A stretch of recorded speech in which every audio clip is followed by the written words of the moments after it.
Hello, I'm Connie Rotella, and welcome to our Triple Threat podcast. I'm super excited to begin this journey with all of you. Are you ready to put your best foot forward and show up with confidence? This tool is here to help you evolve into the artist you are meant to be. Just always remember to believe, become, and be ready. Add a new skill set or refine what you already know. So here we go. Today, our special guest on Industry Talk is the one and only Jessica Greenberg from Greenberg Casting. I finally have a casting director on Industry Talk, and she's going to answer our questions today. Jessica, thank you for taking a minute out of your day to speak with me. Thank you so much for having me. So how did this all get started, Jessica? How did you open your casting house? It pretty much started, I would say, about 10 years ago. I started in production. I worked as a PA, and then later went on to production coordinator. And in one of my production coordinating jobs, there was, the producers are like, oh yeah, by the way, like there was some casting. I know you wanted to get into that. I was like, oh yeah, cool. Like amazing. So I was doing all the coordinating for the doc side of the shoot and then all the casting for the reenactments. And it was a massive job. They didn't know what it entailed. I was teaching myself as I went. It was like very guerrilla style casting, going to churches, malls. It was non-union. It was the craziest experience, but also like an amazing learning experience. I did really enjoy it, even though it was very challenging. But I loved it. And the following season, when the show got renewed, they realized, okay, like these are two separate jobs. So I stuck on the casting side and they got another production coordinator. And I was with that company for about like 6-7 years and doing all their casting in-house. I've done like lifestyle magazine style shows, hiring experts and different voices, narrators, hosts, all sorts of things. And I did a lot of docudramas, like a lot of reenactment series. So I got to know the talent in Montreal really, really quickly and really well, which was amazing. I built amazing relationships with agents across the city. And then there was a year where the renewals, it wasn't going to happen that year. So I had a bit of like a time off, you could say. And that's when I decided to get my name out independently so that I could work with other companies while maintaining a good relationship with that production company that I was with for many years. And that's what I did. I sort of just like created my logo, put it out there, had a Facebook page, and like just went out there. And that's sort of how it started. It's amazing. Really. Congratulations. How many years has it been that Greenberg Casting is open? I think 4. Oh, so you're still baby. You're still new at all this. Like not in your experience, but just that. And I was on a clubhouse with Susanna Lanier where I spoke to you for the first time because it's the first time I actually meet you. We're on Zoom right now, so I could see her. She's lovely. She's young. She's full of energy and passion. And I remember through Clubhouse, I was just hearing your voice and I'm like, oh, I love her passion. I love her energy. And everybody speaks very highly of you. Everybody loves Jessica Greenberg when we hear of you. So thank you for doing all that hard work that you were speaking about, the production and casting for all the years of learning you had to do before, making what you're doing happen. Because this is what people don't understand. How hard is it to cast on a project? Like, speak to us about the whole casting, because a lot of them are mad. Why didn't I get it? Why didn't I get seen? Why am I not referred? All these questions that actors always seem to have. And, I want to ease their pain and suffering being alone at home and their constant complaining. And I'm sorry, we're talking the real talk right now. We have to be honest, because if we can help you understand better, then you can help yourself get better at doing what casting wants to see of you. I mean, I love and hate this question at the same time because there's no like magic answer that will please everyone. I've worked on projects where I was so collaborative with the directors and like really got to speak to them and understand what they were looking for and like really got, a good taste of their style, what they wanted.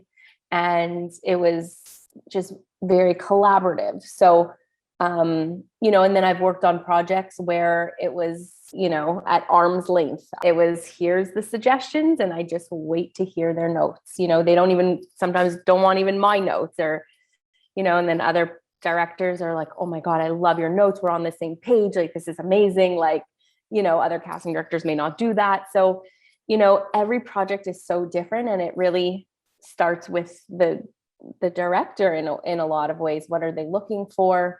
What is their vision, and how closely do they want to work with us? So it is really, really different. You know, our job as casting directors is really just putting the best people forward, that we believe, you know. So sometimes people want to see volume. They want to see all the options, you know, and then really it's like, it's in their hands. And sometimes they want us to, you know, filter those options. So, okay, that's great. I'm going to stop you right here. But when you say Sure. filtered, because the volume thing, everybody gets called in, like everybody sends in their self-tapes, and voila, you get everything. And then when you start filtering, this is where it becomes important for the artist to understand, how do you want their audition self-tape to look? How important is it for them, for the quality of their self-tape audition, for the sound, for the investment and commitment they do? Because we come from a training background where we do the scene breakdown, we work on the scene. It's not just saying lines, right? So how much of that do you see, the work and the invested actor that is sending in their self-tapes? Yeah, I mean, a self-tape is a first impression to a new director that has never seen you before. iPhones are amazing quality. You know, you don't need a full camera setup, you know, but you want to be seen properly. You want to be heard clearly. So there's obviously like little tips and just things to make sure of. And for the actors' investment in the character, like when you see the actors, are they working towards booking that job? Like, what do you see on your end? Well, now I find, like, since the pandemic, everything is all on Zoom. So there is that disconnect. I really loved having that time with actors in person. They were able to ask questions, you know, if it was just us before they saw the director, it was a chat, you know. So maybe that has to come back in Zoom auditions. I don't know, but you know, they had questions about intention, or where they are, like, where is this in the story, you know. And I think everything is left to their interpretation now, which is challenging. Everyone just is unique to themselves. So like what they put out is just as important, if, you know, if they're prepared, if they understand the lines, the words and things like that. Yeah, I get it. The reason I'm asking is because, you know, some Toronto projects are coming to film here. And we know, we keep saying that Toronto is at another level. We keep saying New York and Los Angeles. Obviously, a lot of Montreal actors leave Montreal because there's nothing much here, and they want to pursue a bigger career. So when we speak to them, and, you know, we have a lot of friends outside of Montreal, they are so nitpicky about the sound, and they have, like, everything has to be perfect because the competition is so much higher. So that's why I was asking these questions. In order for us to raise the bar here in Montreal, for the Montreal talent to be respected and seen at the level that we want, that we see in New York, Toronto, Los Angeles, Vancouver, what can we do to raise our bar here in Montreal? Because if they keep hiring outside, what's the point of doing what we do? Right. Well, I think it's sort of twofold, you know, like I was talking about, it is your first impression. So you want to make a good impression. Us as casting, I've worked with like a lot of the actors in the city. So I know I could say, and like, this wasn't their best take, but like, I know they could do it, you know, like that's part of our championing for our talent that we know here. But like I said, like the directors that are seeing these for the first time, they don't know everything else these actors did. So you really do have to put your best foot forward always. And just to make sure that like you're sending in a tape that you've rewatched yourself so you know what they're seeing, you know, you know that you're properly lit. And by lit meaning you don't need a whole lighting setup, but I think there's tons of YouTube videos. I even have some stories about like how to light yourself if, stand in front of a window, or there's tons of tricks that you could pick up, so I don't think Zoom auditions are going to really stop anytime soon. So, if you're a working actor, like figure out your setup if you haven't already, because that's important. And then the other thing I want to add about Toronto and other places is like, yes, now that things are done on Zoom, it's there's so many more options that it's not a big deal to call in people from Toronto, Vancouver to see them, for a Montreal project, if there's budget to bring them in or not, but Montreal is so tiny. Like our pool of actors here is tiny compared to Toronto. So we have amazing talent here. We just don't have a lot. And Toronto has amazing talent.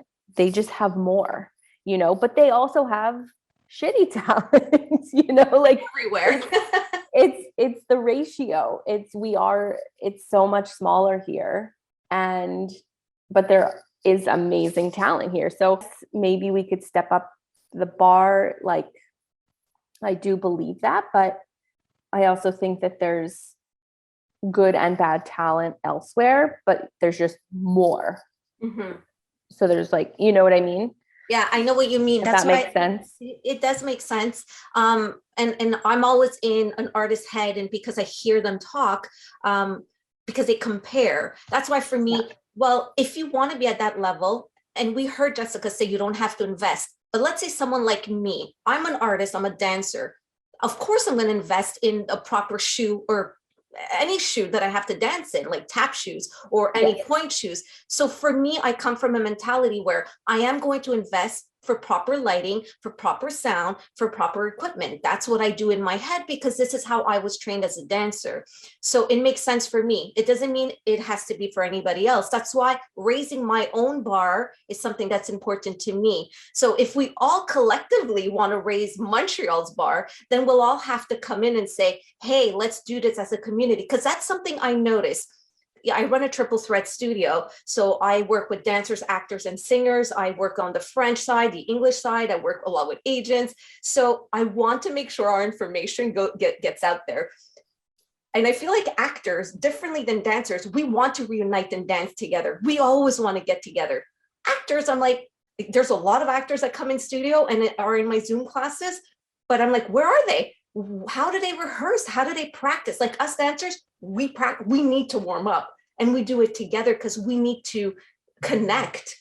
And actors, I'm like, where are they? They're alone. who like, I mean, as long as like we know the names because we see them constantly, and we know that they're working because they're on set and they're always warmed up. We call that warmed up.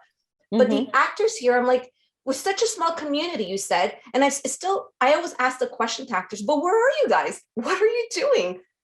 So they think there's nothing happening, and they're waiting for a call. They're waiting for an email. They're waiting for an audition.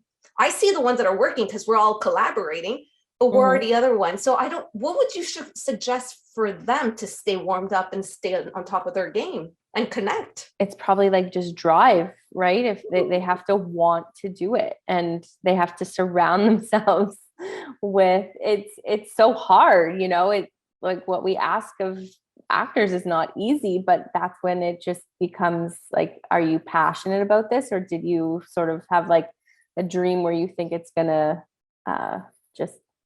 you're gonna get lucky, you know what I mean? Like you have to set your intention of, yes, I want to do this. You nailed it. Okay, I hope you all heard that. Seriously, just connect and come together. How bad do you really want it?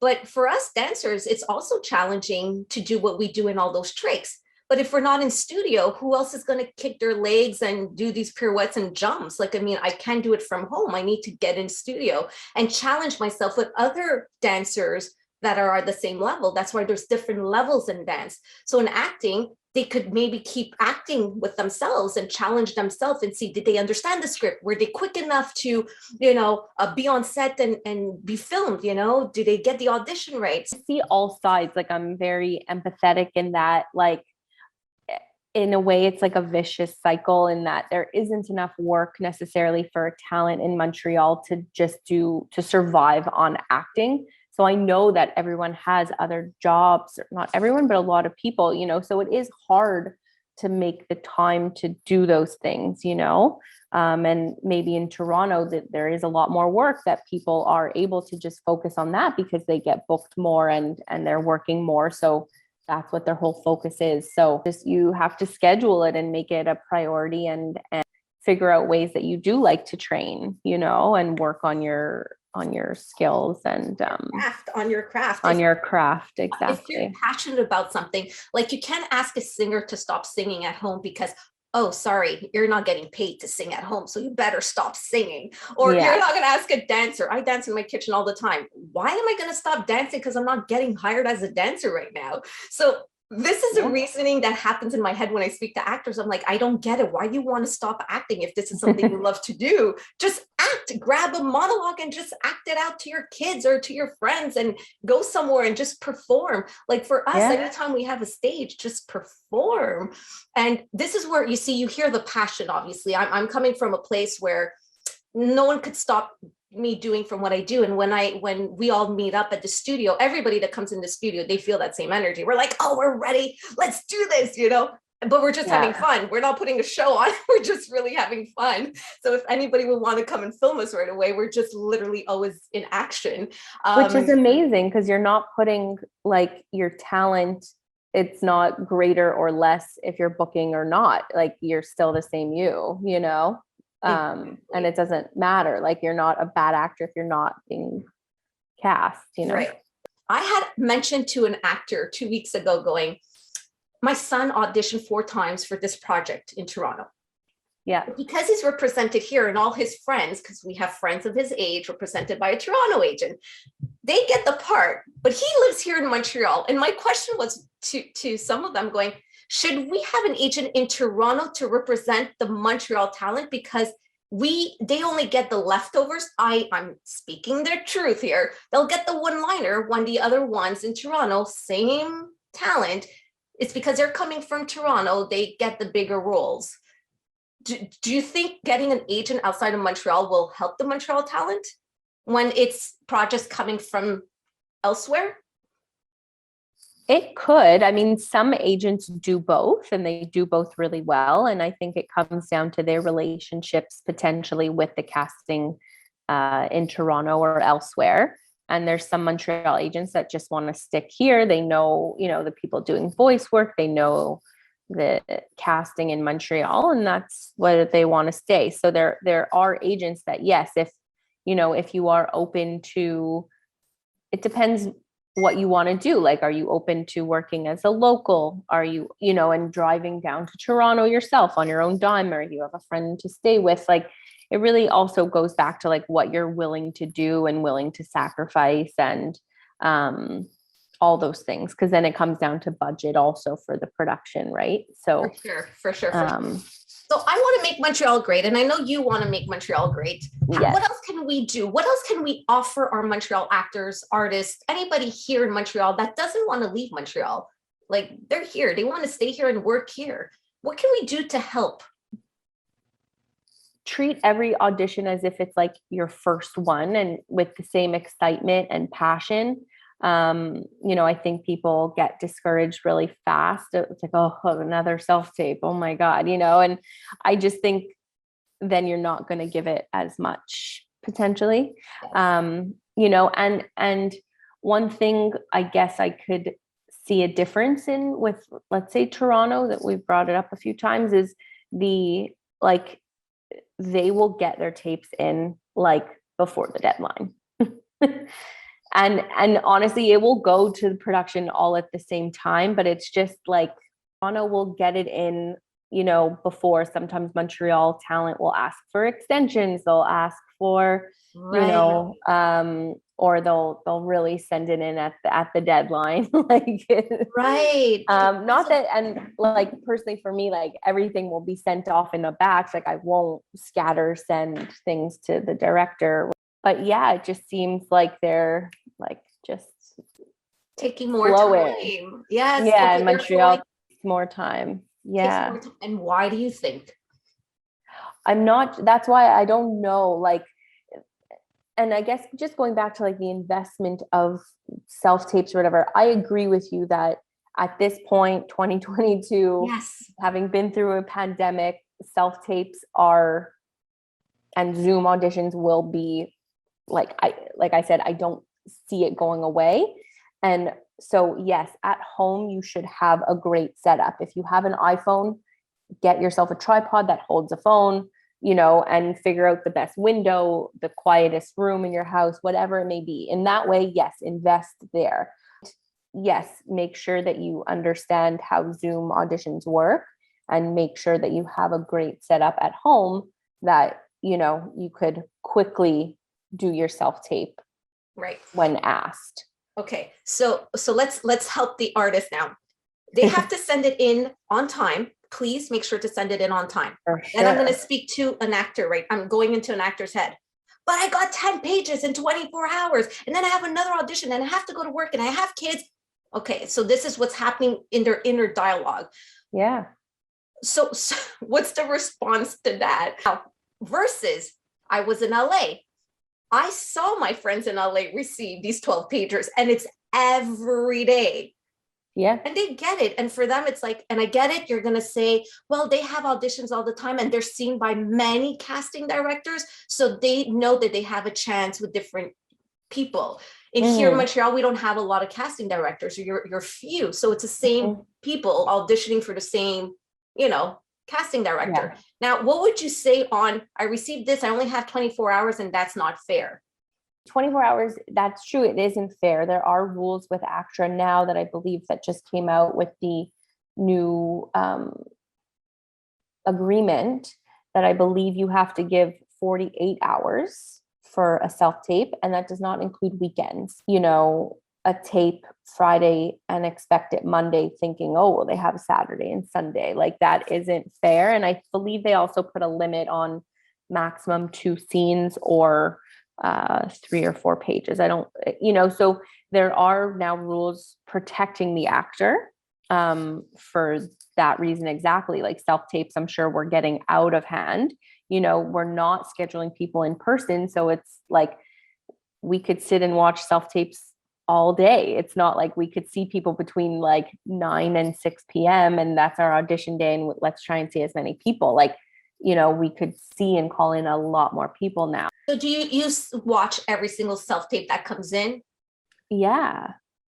Okay, you do. So at a certain point too, like we say to production sometimes, like, we have to watch this. Like this is going to be like 7 minutes, for one actor. So sometimes it's better for everyone that it's shorter, and if there's something that you like, we'll call them for a callback and give them different material, so it is better for casting because we're sitting and watching everything. And, if it's 12 pages of dialogue, we're not going to be able to watch a lot of people in one day. So it's going to take time, and you let them know that it's going to take time for us to go through all of them. So yes, casting watches all of your self-tape auditions, because that sometimes is a question. Do they actually see all of us, Yeah, I mean, of course I could only answer for myself, but I know everyone works so hard, and I'm sure they watch everyone.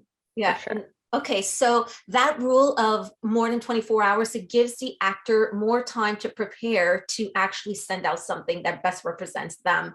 And that is respecting the actor, which, it's important because they want to be respected and valued for their time and work and the preparation it takes before they put themselves in self-tape. So I want to give it out to the actors. It's not easy what you guys are going through. It's so hard. It's so new, but more and more, I don't think this is going to leave, this whole Zoom audition and self-tape auditions. And plus the fact that you guys could get seen outside, and you never know, there's just so much more opportunities. when we think there's less opportunities, I see it like there's much more opportunities. For sure. For sure. Because then at first if you wanted to submit yourself for a role in Toronto, either you had to be there in person to audition, or you sent in a self-tape, but then you were up against people that were being seen live in person. Now everyone is a, level playing field, that everyone's tape is being seen, and only callbacks potentially are in person or on Zoom, where you have a bit of a chat. So like, playing field is leveled now, that everyone's first impression is really through a self-tape. Yeah. So get better at doing self-tape auditions. That's literally going to help you. And I look at it like, this is your on camera right there. Even if we're on Zoom, we're still on camera. So get better at looking at yourself, at knowing how to present yourself, get comfortable. I think that's the word that I'm looking for.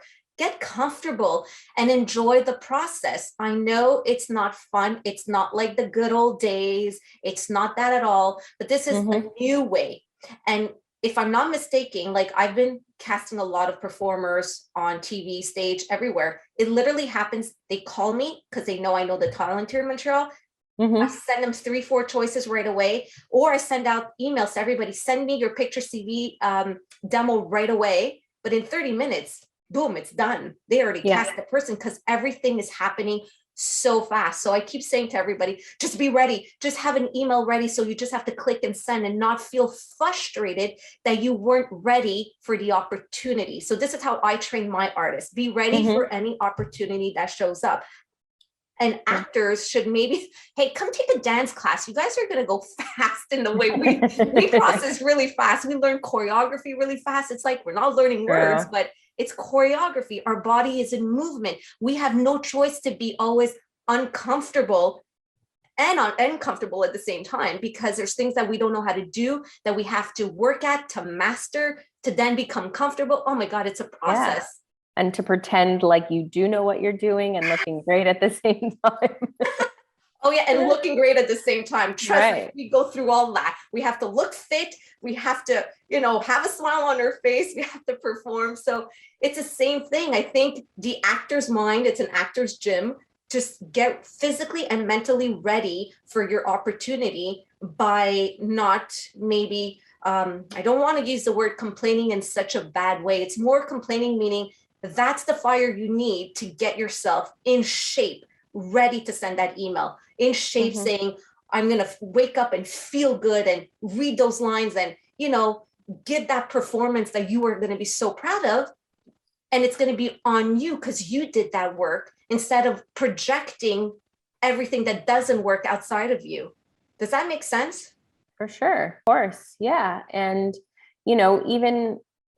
even if you're not going to record the scene right away, but maybe open it, open the sides right away, see the breakdown, get a sense of what the role is. And, it's okay to turn down a self-tape request also. Like, if you're just not feeling it, you know what I mean? Like, if you feel like you are not connecting to it, or like it's not you, then that's okay. Obviously, like, you don't want to do it every role, because I think, your agent will start to question you, but that's good to know. So you're allowed to say no to something, and it's not going to look bad on the actor. No, like, I get it. It depends. Like, people say no to nudity. They say no to certain things if they're portraying, who knows, like, whatever it is, or if they're not comfortable with the content, or if they're feeling they're not really connecting with the character. Like, I think it's okay. You're better off saying no to something you're not comfortable with, and then, like, maybe down the line, like, not wanting to do it, or, whatever it is, putting out something that's not amazing just to say, like, well, yeah, I self-tape for that, like, totally makes sense. It's a choice. You have the choice. You could say no if you're not feeling it, That makes sense, Jessica. And also, don't ask too much for extensions, right?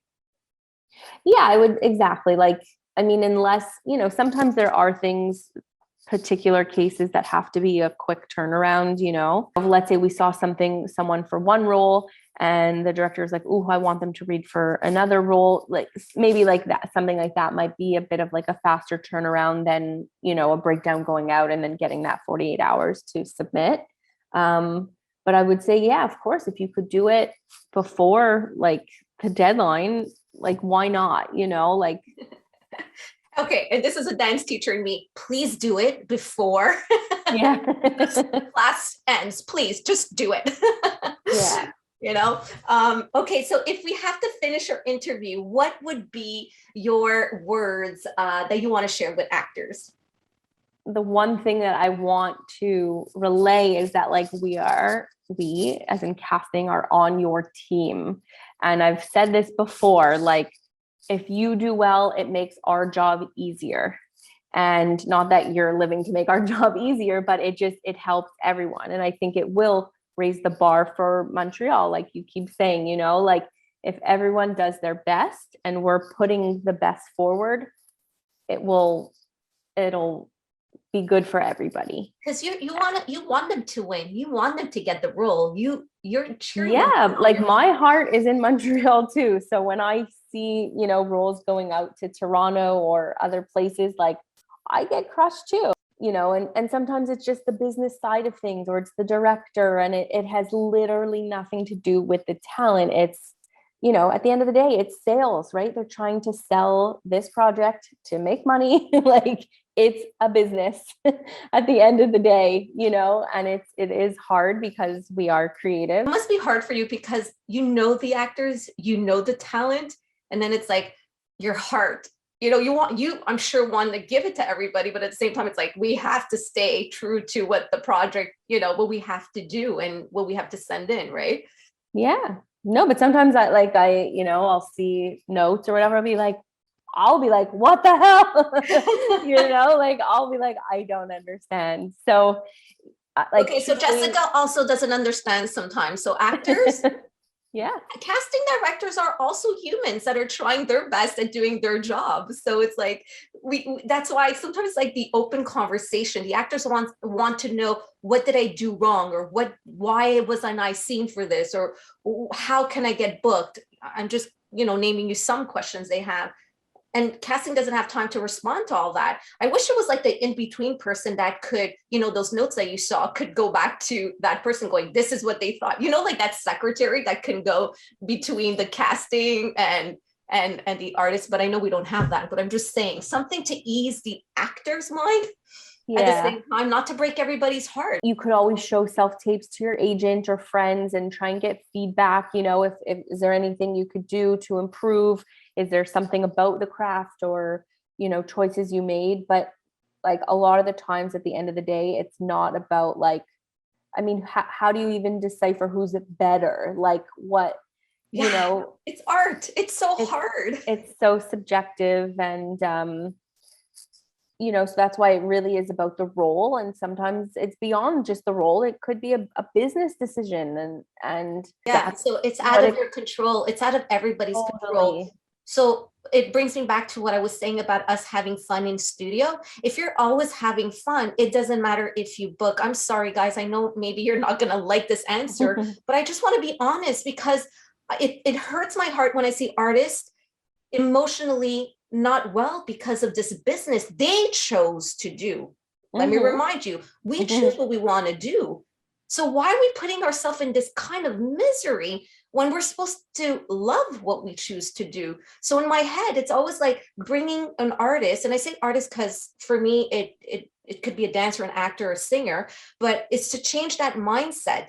And because we weren't taught here in Montreal to do that business side so well, we have no choice to.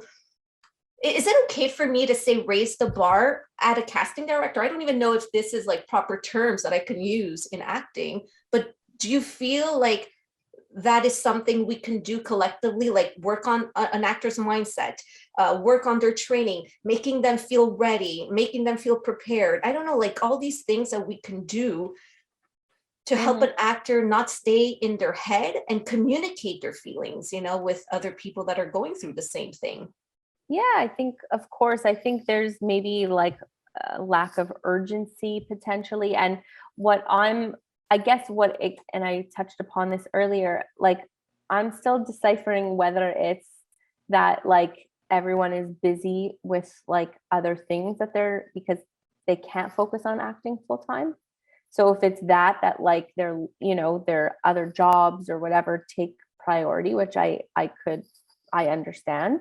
Or if it's just that there's lack of urgency because they feel there isn't competition. And so, they're, right. You see this, Jessica, I don't know. No, I understand. And that's you being super nice. And I am super nice too. But in dance, that is called excuses when someone doesn't show up in class.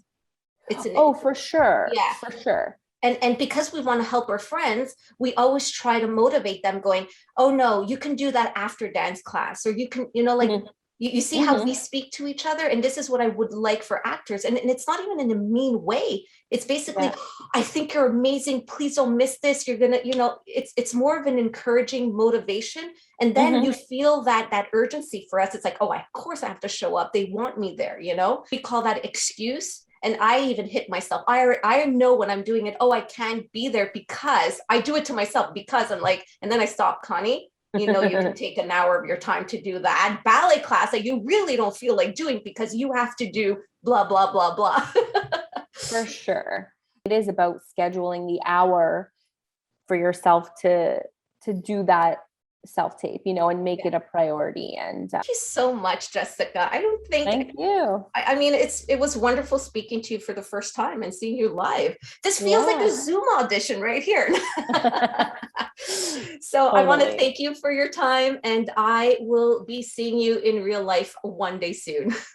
I hope so. Thank you so much.